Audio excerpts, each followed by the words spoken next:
This is the craft. You have to know the craft. That's what we do. We tell the truth. In this unnatural setting, this make-believe setting, what's the criteria that you have about a great actor? He told the truth, the deepest truth. That's your obligation. Acting by its very definition is transformative. You have to go through the portal of self to find the role. Good, feeling that breath, getting underneath the sound. Huh.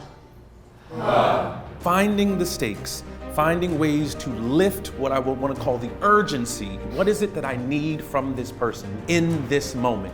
Shakespeare never wrote a casual character in his life. So slow down, breathe, and use those words. Use them. Affect us with those words. So now we've got an obstacle in two ways. One, we've got an obstacle just because we're in pain and we don't want to be. Two, we're in pain and it is between us and the moment that we want to have. In physical theater, there's two kinds of energy, the energy inside us and the energy outside us. You want to become so masterful at this work that in the end it becomes entirely invisible to the audience. Emotional life is a byproduct of doing something with meaning, to somebody with meaning. So make that a little bit stronger for her to stop it. So now you have these obstacles, and then you have freedom. What's the human being? What do you want now? Well, we were founded in 1949 by my grandmother, but the roots go back considerably farther than that. Jacob Adler, Stella's father, my great-grandfather. And his vision for theater was that the purpose of the theater is to uplift, educate, edify humanity.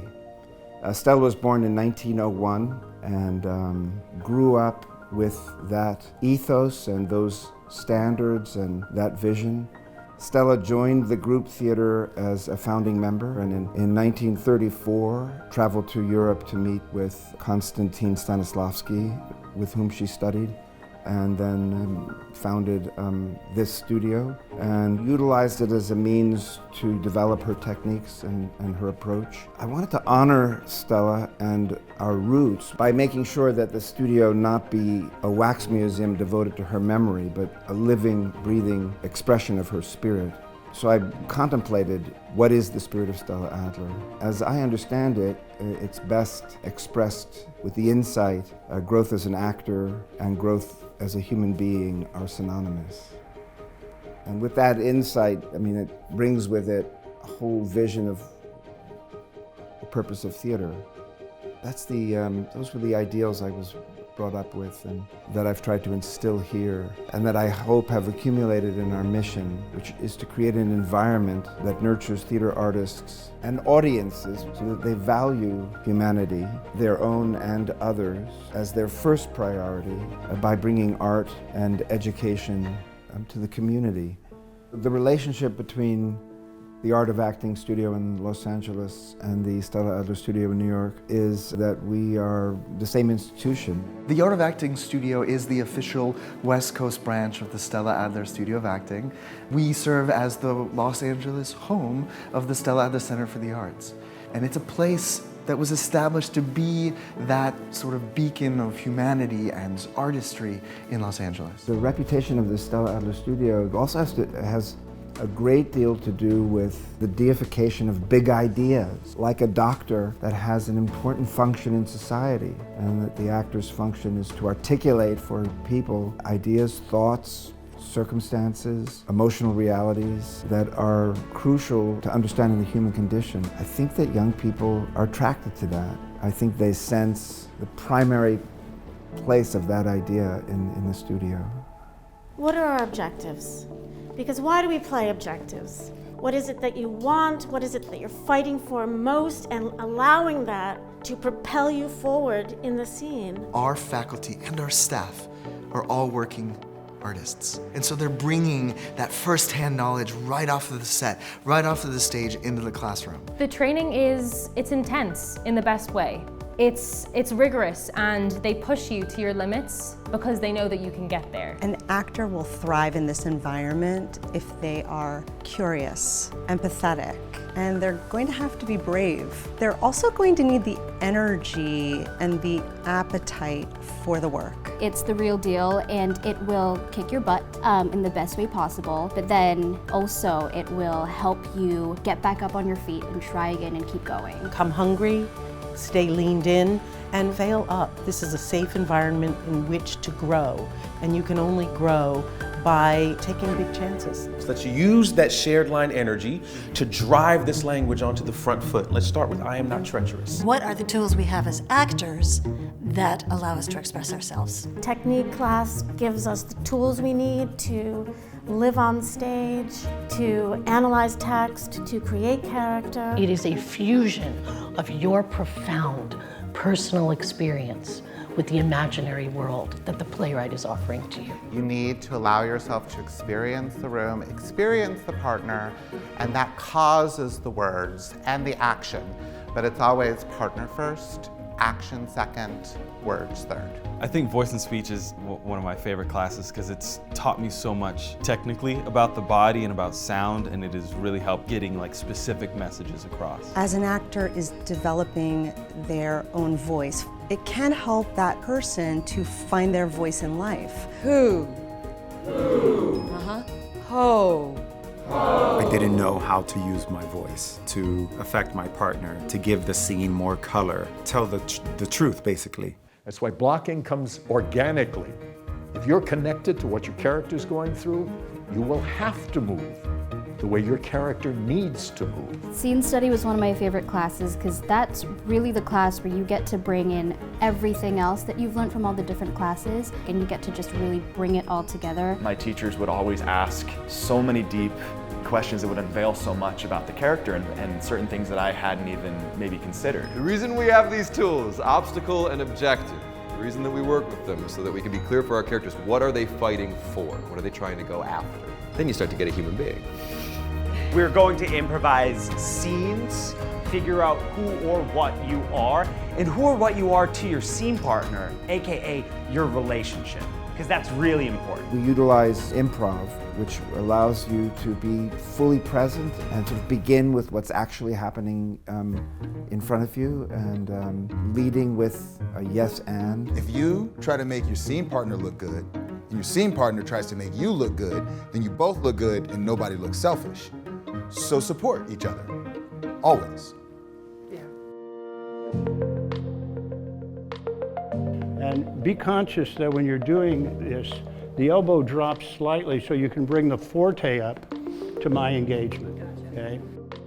The parry is so simple, it's hard, you know, because you're going from the heart, shoulder, heart.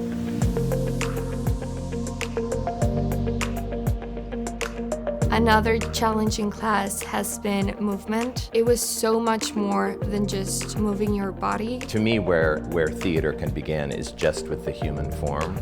To have the ability to transform and change the way your body feels and looks in terms of size and character and range. If you're really responding to something else outside yourself, you're opening your full body listening to be able to take in partner. Learning to work with your own body and really physicalizing the way that you act has been an amazing experience. So with on-camera class, we got to work with different acting muscles to figure out a way to bring that sort of full body presence that we have on stage and find a way to have that same presence but with the intimacy of the closeness of the camera. Whenever you're acting on film, even if it's a close-up or a wide shot, your entire body is active. What we see in this frame here is the thought. When you earn that, when you've gotten his trust that you'll have a chance with the camera to let us know how you're really feeling. Settle for rehearsal, action on rehearsal. I think that classical acting or Shakespeare is integral and pivotal in the development of the actor's craft. It really necessitates and instills a love of language. To be able to use language fully and with conviction to convey an idea is important not only for classical work, but in works of all genres, all types, all time periods. I was so scared of Shakespeare before coming here, but the way that they teach it They teach it in such a manageable way. They don't make the language come down to you, they make you go up to the language, and it makes it so much more accessible. And my goal is always to make every student walk away feeling like Shakespeare belongs to them. When an actor can step into that size, they can do anything. The Stella Adler Center for the Arts is more than just a cultural institution. It's a three-dimensional world in which art all comes together. While actor training is the core of what we do here, an important part of the center is for us to identify world-class artists, theater events, conversations, ways of exchanging ideas, and to make all of that free and open to the public. You're not only training and learning in the classrooms, but then you have practical application surrounding you. I could be in a movement class during the day and then go see a movement and dance theater company production at night. It is where education and practical application meet. The Stella Adler Studio's Arts Justice Division provides a variety of field programs. We provide arts programming on Rikers Island, and we've been doing that since 2013. Outside In is one of the city's first re-entry arts programs. We wanted to create a safe space where they could find a community to continue to live their best life. We also have been working with the New York City public school system. We provide arts education programs to help support the curriculum. We also provide multiple programs in drug and alcohol recovery centers, and we are partnered with some of the largest throughout the city. We create communities of theater wherever we go. The Arts Justice Division at the Stella Adler Center is the studio making a concerted effort to make sure that we reach out to all elements of society. And it doesn't have to be limited by who you know, how much money you have in your family, where you studied. Adler Youth is a program for New York City high school students that have been historically underserved. It is an accessible cultural institution for anyone who wants access to the arts. That's a crucial part of who we are, and a crucial expression of our conviction that the theater has purpose beyond mere entertainment, or that it utilizes your entertainment in order to really uplift humanity at large. This is such a lively, active studio. It's an exciting place to be, and you feel that in the hallways here. People are using their imaginations. The culture at the studio definitely is one of collaboration. We are all there working together, and that makes it fun and exciting to be a part of that. There's a common cause, a common commitment to creativity without any judgment. That is a recipe for success. It's important to have and hone an artistic home where you can feel like you can be yourself, offer ideas, collaborate constructively.